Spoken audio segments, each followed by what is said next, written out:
Bismillahirrahmanirrahim. Assalamualaikum warahmatullahi wabarakatuh.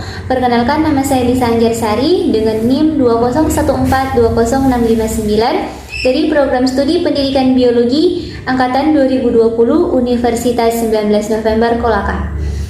Baik, tujuan dari video kali ini yaitu untuk memenuhi tugas mata kuliah saya, yakni Botani Tumbuhan Tinggi yang mengangkat materi mengenai Monocotyledonae. Adapun pokok pembahasan, yang pertama pengertian monokotil, yang kedua ciri-ciri monokotil, yang ketiga struktur akar monokotil, yang keempat fungsi akar monokotil, yang kelima struktur batang monokotil, dan yang keenam klasifikasi monokotil. Yang pertama yaitu pengertian monokotil. Tumbuhan monokotil merupakan jenis tumbuhan yang memiliki biji keping 1. Sementara itu, tumbuhan dengan biji keping 2 disebut dengan tumbuhan dikotil.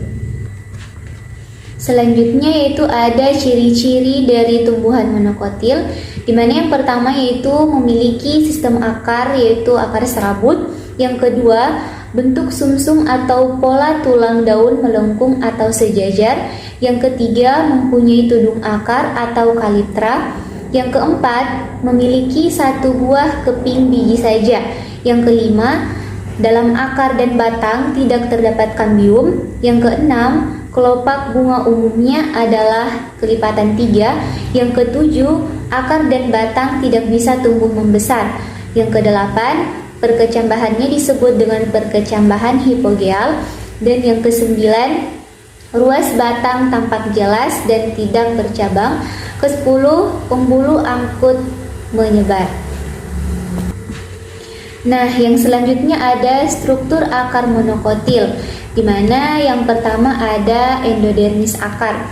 Nah, endodermis akar ini terbentuk dari selapis sel yang tebal. Fungsi endodermis adalah mengatur jalannya larutan yang diserap ke silinder pusat. Kemudian yang kedua ada perisikel atau perikambium, di mana lapisan silinder pusat ini bersifat meristematis. Sel-sel pada lapisan perikambium aktif membelah dan menghasilkan sel-sel yang baru. Kemudian ada empulur, di mana empulur ini melangsungkan pengangkutan makanan ke arah radial.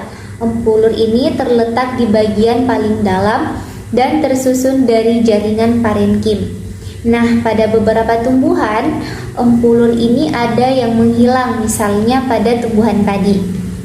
Selanjutnya ada oliferous, yaitu epidermis yang berada pada daerah bulu akar. Kemudian yang selanjutnya ada bulu akar atau rambut akar, yang merupakan perluasan permukaan dari sel-sel epidermis akar yang berguna untuk memperluas daerah penyerapan. Selanjutnya yaitu stele. Stele atau silinder pusat ini pada tumbuhan monokotil berbatas antara korteks dan stele ini biasanya tidak terlalu terlihat.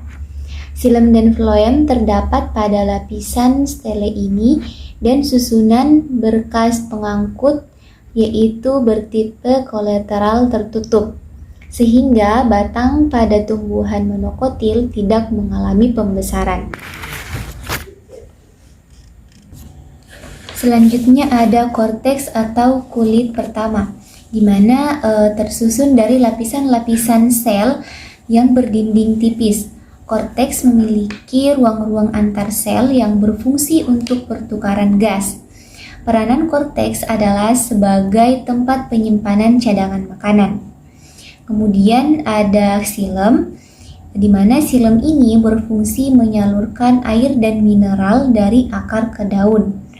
Kemudian ada floem, di mana floem ini berfungsi mengangkut hasil fotosintesis dari daun ke bagian lain tumbuhan. Selanjutnya ada fungsi akar. Yang pertama, untuk menyerap air dan mineral atau zat-zat hara dari tanah. Yang kedua, menunjang dan memperkokoh berdirinya tumbuhan. Yang ketiga, pada beberapa jenis berperan yaitu akar berperan sebagai alat respirasi. Yang keempat, pada tumbuhan tertentu, akar juga berperan sebagai tempat penyimpanan makanan atau sebagai alat perkembangbiakan vegetatif. Selanjutnya ada struktur batang tumbuhan monokotil, di mana struktur bahan tumbuhan monokotil ini terbagi menjadi dua. Yang pertama, epidermis tanaman monokotil memiliki dinding sel yang tebal. Di bagian dalam epidermis batang monokotil terdapat jaringan tipis, yakni jaringan sklerenkim yang merupakan kulit batang. Nah, jaringan sklerenkim ini berperan memperkuat dan melindungi batang monokotil. Yang kedua, pada stela monokotil terdapat ikatan pembuluh yang menyebar dan bertipe kolateral tertutup, yang artinya di antara floem dan xilem tidak ditemukan kambium. Tidak adanya kambium pada monokotil menyebabkan batang monokotil tidak dapat tumbuh membesar. Dengan perkataan lain, tidak terjadi pertumbuhan menebal sekunder, namun hanya tumbuh memanjang. Nah, dan yang terakhir ada klasifikasi tumbuhan monokotil. Klasifikasinya itu di sini terdiri dari 6 klasifikasi, di mana yang pertama yaitu ada suku atau jenis padi-padian atau biasa disebut dengan Graminae.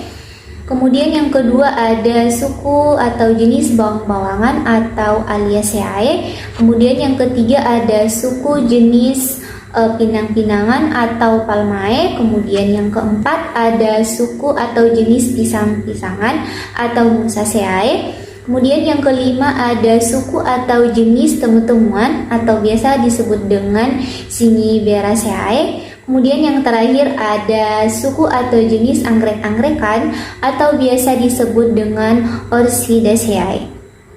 Baik, mungkin itu saja presentasi yang dapat saya sampaikan mengenai monokotil.